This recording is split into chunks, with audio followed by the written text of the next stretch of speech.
Give us back our saint.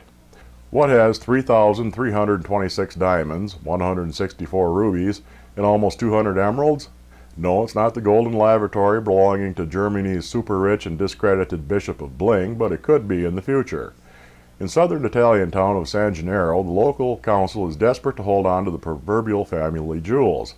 At stake is a collection of gem-studded treasures donated to a chapel begun in the year 1527 to appease local Saint Januarius after the city was rocked by disasters both natural, in the case of the bubonic plague, and political in the form of a besieging French army.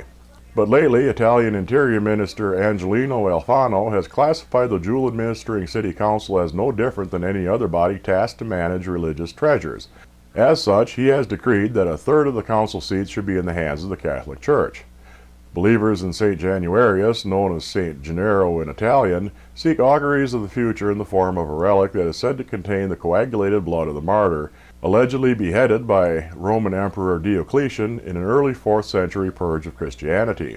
The locals will be eagerly anticipating a ritual held 3 times a year in which a glass vial that is said to contain the coagulated blood of the beheaded saint is said to miraculously reliquefy in the hands of a priest or cardinal. Reversal of the alleged coagulation is seen as a positive omen. Locals believe that Cardinal Crescenzo Seppi of Naples is pressuring the interior minister to get the gems into the Vatican's clutches. The attitude of the residents is summarized by protest signs reading, "Don't touch the treasure." Cursed hair weaves. Beauty supply stores in Memphis, Tennessee have seen a wave of robberies over the past year.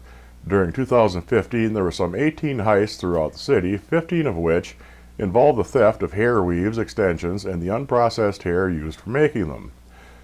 Although a single weave can sell for up to $250, some people in the city dismiss this obvious draw, proposing instead that the hair is cursed and can possibly even cause demonic possession, leading decent people to steal, even kill, to take home a box full of hair.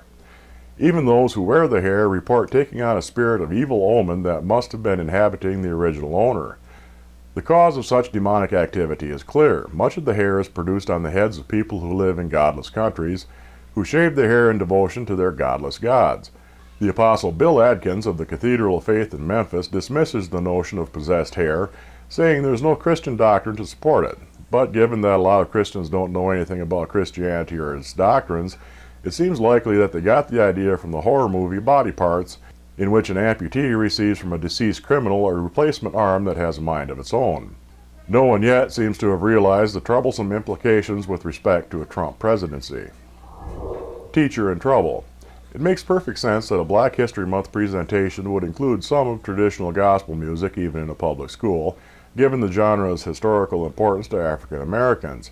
It perhaps makes less sense if the performers are the singing group known as LU Praise, where LU stands for Liberty University, a fundamentalist Christian institution founded by Jerry Falwell Sr. and currently presided over by Jerry Falwell Jr. In late February, during just such a presentation at the Dunbar Middle School in Lynchburg, Virginia, 7th grade English teacher Jason Tyree interrupted the performance, offering to escort any offended students out of the auditorium. Because he did not explain himself, observers have chosen to guess just why he was offended. While many have guessed that he is defending the First Amendment, many others have guessed that he is simply a racist.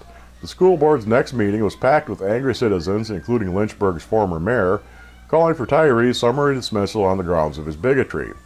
A former student, Miss Delaney Taylor, has obtained over 1,000 signatures with an online petition to support Mr. Tyree.